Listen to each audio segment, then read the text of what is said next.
Soyez les bienvenus dans l'épisode 40 de la telenovela El amor no tiene receta. Paz est aspergé d'eau froide par l'une des gardes.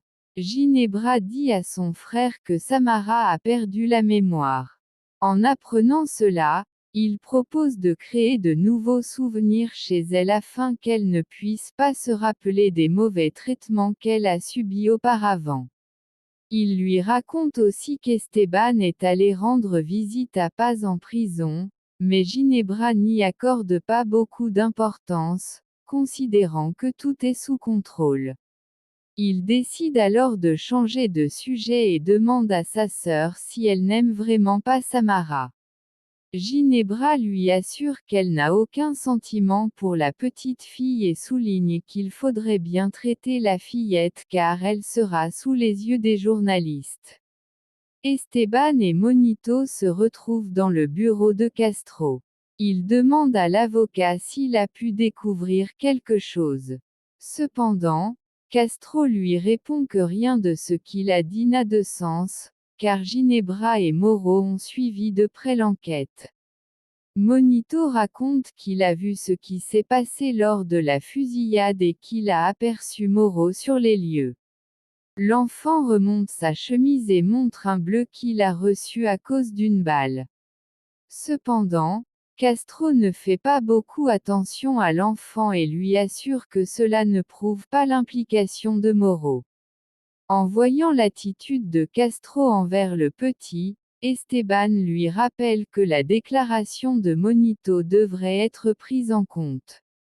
Il lui demande également de lui laisser consulter les documents de l'enquête. Après lecture, Esteban dit à l'homme que Paz est totalement innocente et affirme que Moro est impliqué dans ce qui est arrivé à Samara, ajoutant que la police est corrompue. En colère, il jette violemment les papiers sur la table et ordonne à Castro de bien faire son travail. L'homme, très énervé, se lève de sa chaise et demande à Esteban d'arrêter ses accusations. Il élève également la voix, mentionnant son incompétence. Castro change de sujet et informe Esteban que Monito restera sous sa garde, car le centre où l'enfant devait être transféré est surpeuplé. Monito, en entendant cela, se réjouit beaucoup. Esteban assure que l'enfant sera entre de bonnes mains et qu'il prendra soin de lui, tout en démontrant l'innocence de Paz et de sa famille. Elvira continue de parler avec Samara et lui demande si elle aimerait avoir une grand-mère. La fillette répond qu'elle en a une et mentionne le nom de Lupita. À l'écoute de ce nom, le sourire d'Elvira disparaît. Elle rappelle à la petite que Lupita est une kidnappeuse et qu'elle ne devrait donc pas lui porter d'affection. Leur conversation est interrompue par Moro et Ginebra. Ginebra emmène la fillette pour lui donner un bain et la détendre. Seuls, Elvira et Moro entament une conversation. Il la remercie d'être présente à ces moments si importants pour eux. Elvira lui répond qu'elle le fait parce qu'elle apprécie énormément Ginebra et que, comme il est très important pour elle, il le sera aussi pour lui. Elle assure qu'elle les protégera comme s'ils étaient ses propres enfants. De son côté, Paz à froid et, en larmes, demande aux gardes de la conduire auprès de sa famille. Ceux-ci ne l'écoutent pas et poussent Monica à l'intérieur. Paz s'excuse auprès d'elle de l'avoir impliquée. Seule, Monica subit le même traitement que Paz. Dans la chambre, Ginebra demande à Samara si elle est heureuse d'être avec elle. La fillette confesse qu'elle a eu un souvenir où Ginebra l'a brûlée avec de l'eau chaude et la frappait avec une ceinture. Ginebra, nerveuse de peur d'être découverte, s'accroupit à la hauteur de la fillette et assure que rien de tout cela n'est vrai. Elle blâme la famille, Robles, affirmant qu'ils ont manipulé Samara pour lui faire croire toutes ces choses. Ginebra cherche sur son téléphone une photo d'elle et de Samara et la montre à sa fille, assurant qu'elles ont toujours été heureuses. Profitant de la situation et de l'innocence de la fillette, elle se fait passer pour une victime. En voyant sa mère pleurer, Samara s'approche rapidement et essuie ses larmes en lui donnant un fort câlin. Esteban est à la maison, réuni avec ses enfants. Il leur dit qu'il restera avec eux jusqu'à ce que la situation de Paz soit résolue. Bosco n'accepte pas cela et exprime sa colère, racontant à son père que Monito l'a mordu violemment une fois. Monito se défend, disant que son intention était de protéger Pablo, mais qu'il voulait seulement offrir un cadeau à Pedro et l'a mordu sans raison. Esteban leur demande d'arrêter de se disputer, car il se concentrera volontairement sur la démonstration de l'innocence de Paz. Bosco n'arrive toujours pas à croire qu'après tout ce qui s'est passé, son père reste aux côtés de Paz. Sa sœur intervient, mais Bosco affirme qu'ils sont la seconde option de leur père. Esteban lui assure que ce n'est pas le cas, qu'il les aime et souligne que Paz n'est pas coupable. Porfirio arrive à la maison avec un lapin et, enthousiaste, dit à son fils qu'il l'a préparé pour le dîner. Il est surpris en voyant les valises de Humberto. Ce dernier explique qu'il devrait soutenir Esteban, car c'est la seule famille qui leur reste. Porfirio rappelle qu'Humberto a demandé de l'aide, mais lui rappelle qu'il reste son fils et qu'il devrait le soutenir, même si Esteban ne l'a pas demandé. Dans le centre pénitentiaire, Pedro et Pablo expriment leur peur que Rubio leur fasse du mal. Fermín leur conseille de ne pas montrer leur peur pour éviter de devenir des cibles faciles. Durant leur conversation, ils remarquent la présence de Nandi et Rubio. Nandi crie, provoquant l'approche des autres détenus vers elle. Paz retrouve finalement sa mère et sa sœur, recevant un fort câlin de leur part. En voyant sa mère, Paz se sent mal. Elle la guide vers un banc pour qu'elle puisse s'asseoir, mais Paz est poussée par une détenue. Mela tente de la défendre mais est arrêtée. Lupita fait une attaque, ce qui inquiète beaucoup.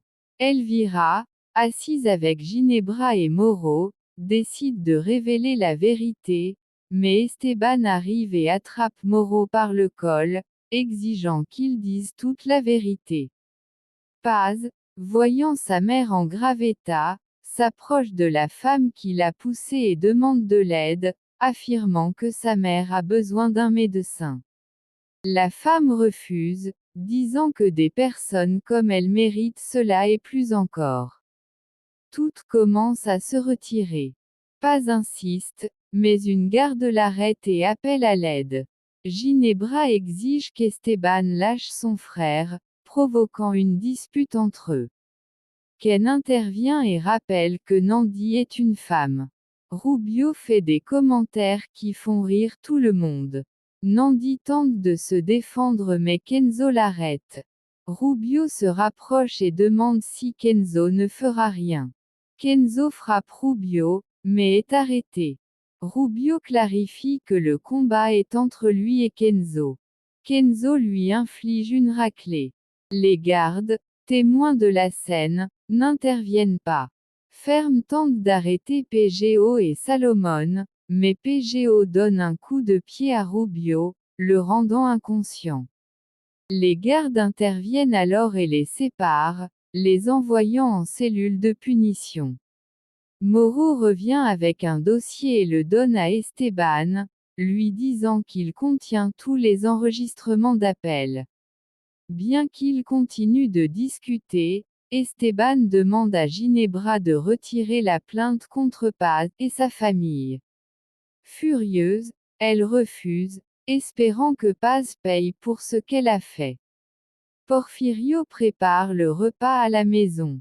Umberto revient et Porfirio lui demande s'il n'a pas fait ses valises. Umberto répond qu'Esteban a cessé d'être son fils depuis longtemps, et qu'il ne partira pas. Il prononce des mots qui font hésiter son père. La docteure termine d'examiner Lupita et informe ses filles que sa tension est stable, mais qu'elle doit rester au repos pour se rétablir. Paz dit à la docteure qu'elle ne peut pas laisser sa mère dans ce lieu. Monica, à côté de la docteure, lui dit qu'elle sait que le mieux pour Lupita serait de partir. Elle fait semblant d'être indifférente et refuse de les aider, assurant que des personnes comme elle ne méritent pas d'aide. En l'entendant, elle se lève de son siège, très en colère, mais Paz l'arrête. Sa mère demande à Paz d'arrêter de s'inquiéter et embrasse ses filles. Tous continuent de discuter, cependant Esteban, malgré toutes les choses négatives qu'on lui dit sur Paz, continue à la défendre. Samara sort de la chambre et arrive dans le salon où se trouvent tous les autres. Ginebra appelle sa fille et la fait venir à ses côtés, puis lui demande rapidement de dire à Esteban si elle lui a déjà fait du mal à un moment donné. Samara, voyant sa mère pleurer, lui essuie les larmes et lui demande de ne pas le faire, assurant qu'elle l'aime beaucoup. Kenzo est emmené par les gardes dans la cellule de punition. Les deux hommes le jettent violemment au sol et le laissent seul, mais il commence à crier pour qu'on le sorte de cet endroit.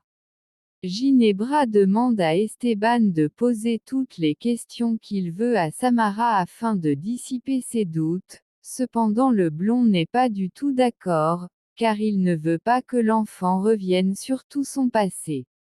Ginebra lui mentionne que tout ce qu'elle veut, c'est qu'Esteban dissipe tous ses doutes et cesse de la harceler. Il se place devant l'enfant et lui demande si sa mère lui a déjà fait quelque chose de mal. Samara répond qu'elle ne se souvient d'aucun mal que sa mère aurait pu lui faire, mais qu'elle sait qu'elle l'aime beaucoup. Esteban lui demande aussi si son oncle Moro lui a déjà fait quelque chose de mal. L'enfant répond rapidement qu'elle ne s'en souvient pas, mais croit qu'il l'aime beaucoup car il avait l'habitude de lui faire des dessins. Elvira dit quelque chose à Samara et cette dernière commence à avoir un souvenir, mais se tient la tête à cause de la douleur. Ginebra décide d'emmener sa fille dans la chambre pour qu'elle puisse se reposer. Moro demande à Esteban de s'éloigner et, avant de partir, il lui rappelle que le procès n'a pas encore commencé et que tôt ou tard la vérité éclatera. Nandi est très inquiète pour Kenzo et pense même à demander qu'on l'emmène à sa place. Cependant, Fermine lui explique qu'ils ne pourront pas faire cela puisqu'il est dans la cellule de punition, et leur demande de rester très vigilants car Rubio pourrait les attaquer même pendant qu'ils dorment. De son côté, Ginebra est allongé avec Samara et tient le lapin en peluche, mentionnant qu'il était son jouet préféré. Samara dit qu'elle ne s'en souvient pas et Ginebra commence à avoir un souvenir. Après cela, elle assure à sa fille qu'elle a toujours aimé la voir jouer avec. Samara tient le peluche dans ses mains et le place à côté d'elle. Profitant du moment, Ginebra lui assure que les seules personnes qu'il aime vraiment sont elle et Moro. Samara sourit à sa mère et Ginebra caresse son visage. Une des gardes emmène Paz avec sa famille à l'endroit où elles vont dormir, mais Lupita, voyant que l'endroit est très petit et qu'elles ne peuvent pas s'installer correctement, s'inquiète. Paz lui dit que l'important est qu'elle puisse se reposer, car elle est encore blessée. Mireia est totalement d'accord avec sa sœur et assure à leur mère qu'elles trouveront un moyen de sortir et feront payer Ginebra pour tout ce qu'elle fait. Cependant, Lupita, les larmes aux yeux, n'a pas beaucoup d'espoir, car toutes les preuves les inculpent. De son côté, Elva discute avec Esteban, lui disant que son entreprise a été affectée par la détention de Kenzo. Tous deux commencent à se disputer et finalement Elva s'en va. Une fois seul, Esteban appelle l'avocat qui suit le dossier de Paz, mais l'homme lui dit qu'il ne s'occupera plus du cas. Esteban demande une explication, mais l'avocat met fin à l'appel. Esteban entend frapper à la porte, c'est sa fille Gala, qui demande à parler un moment. Il lui dit d'entrer. Ginebra et Moreau se trouvent en train de porter un toast. Elle informe sa sœur que l'avocat qui devait s'occuper du dossier de la famille Paz ne le fera plus, car l'homme préfère que sa famille reste en vie. Geronimo est dans sa chambre en train de jouer sur son ordinateur. Sa mère et son petit frère arrivent. Le garçon demande comment se porte le business des crypto-monnaies. Il explique que très bien, mais dit à sa mère que les premiers gains serviront à sortir leur père de prison. Sa mère se plaint, mais Geronimo, en colère, lui répète qu'elle ne verra pas un seul billet tant que son père n'est pas libre. De son côté, Kenzo est allongé sur le sol de la cellule et ne peut pas dormir à cause de l'inconfort et du froid. Nandi, allongée sur son lit, ne peut s'empêcher de dire à Salomon combien elle est inquiète pour Kenzo. Il lui répond qu'elle ne devrait pas s'inquiéter, car Kenzo l'a défendu pour lui donner sa place et protéger l'amour qu'ils partagent. Il regrette aussi de ne pas l'avoir défendu, et finit par avouer à Nandi qu'il est profondément amoureux de Gala. Nandi caresse le visage de Salomon et lui demande de ne pas abandonner. De son côté, Gala dit à son père qu'elle n'arrive toujours pas à croire tout ce qu'elle entend sur la famille de Paz, mais doute que tout soit vrai, comme le dit sa grand-mère. Esteban lui confie qu'il a lui aussi des doutes, mais qu'il est sûr que Paz ne lui ment pas, et commence à lui expliquer pourquoi. Gala se rappelle qu'elle a vécu exactement la même chose avec Salomon. Avec un sourire, elle demande à son père de la laisser aller voir Salomon, ce qu'il accepte à condition qu'elle l'aide à trouver un moyen de sortir Paz et sa famille de prison. Gala accepte sans hésiter et embrasse son père. Elvira se trouve dans la chambre de son petit-fils Bosco et, en le voyant faire ses devoirs, lui dit qu'elle a parlé avec la directrice de l'école pour qu'elle soit plus généreuse avec ses notes. Bosco, pas très content, lui demande pourquoi elle a fait cela, car il veut développer ses propres compétences. Ils parlent tous les deux, et avant de partir, Elvira corrige son petit-fils avec un exercice de maths et lui demande de se trouver un tuteur, car il n'est pas très doué. Bosco, voyant que son exercice est mauvais, déchire sa feuille et soupire, très frustré. Monito et Eder se trouvent dans la chambre de ce dernier, tous deux couchés sur des lits différents. Esteban dit aux enfants que Monito restera chez eux jusqu'à ce que l'affaire de Paz soit résolue ou qu'ils retrouvent les parents de l'enfant. Cependant, Monito dit qu'il ne veut pas retourner chez ses parents, car sa mère l'a abandonné la dernière fois et il n'a même pas pu se rappeler de son père. Eder demande à son père de leur raconter une histoire pour pouvoir dormir. Esteban accepte et s'assoit à côté de son fils pour commencer. De son côté, la femme est agenouillée devant son lit et commence à prier, demandant à Dieu de protéger Paz et sa famille.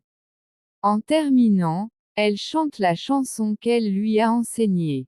De la même façon, Paz, en pleurs, fait la même chose que San, demandant à Dieu d'aider sa famille à sortir de cet endroit et à retrouver sa fille Maria. Le lendemain, il commence.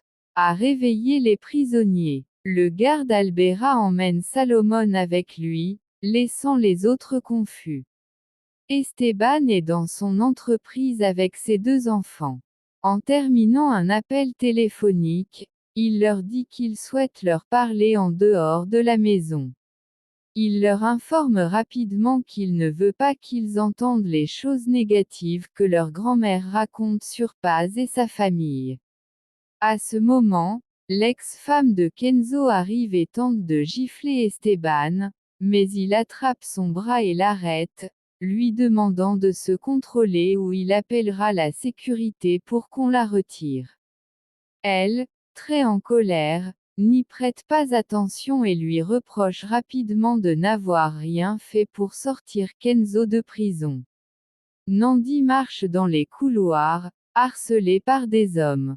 En voyant Kenzo, elle le serre dans ses bras en le remerciant de l'avoir défendu.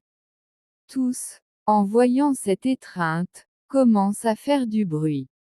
De son côté, Salomon est dans le salon et reçoit la visite, ayant la surprise de voir Gala. Fermine et Pablo prennent une douche, et Fermine lui dit de bien se laver car il est probable qu'ils n'auront pas d'autre occasion pendant un certain temps. À ce moment, le blond arrive à la recherche de Pedro. Paz se dirige vers la salle de visite et retrouve Ginebra. Elle s'assoit en face d'elle et Ginebra, les larmes aux yeux, lui dit qu'elle n'arrive pas à croire qu'elle ait éloigné sa fille. Elles échangent quelques mots, et Ginebra assure à Paz qu'elle ne retrouvera pas sa fille, car elle fera en sorte qu'elle ne sorte pas de prison. De son côté, Philippa continue de reprocher à Esteban de ne pas avoir sorti Kenzo de prison. Esteban explique qu'il faut prendre les choses calmement et qu'il ne peut pas tout faire précipitamment. Paz et Ginebra poursuivent leur conversation. Ginebra profite pour lui dire qu'elle est témoin que Moro a tiré sur certains enfants, y compris sur l'ami de Samara, mais qu'elle est sûre qu'il voulait la tuer. Paz admet qu'elle a eu tort de ne pas informer les autorités, mais précise qu'elle l'a fait uniquement pour le bien de Samara. Ginebra, en colère, se lève et lui dit encore quelques mots. Paz se lève également et lui dit de se taire, affirmant qu'elle est la seule mauvaise. Ginebra, en l'entendant, lui donne une forte gifle. Le garde, voyant cela, intervient rapidement et Fermine se met en travers. C'est la fin.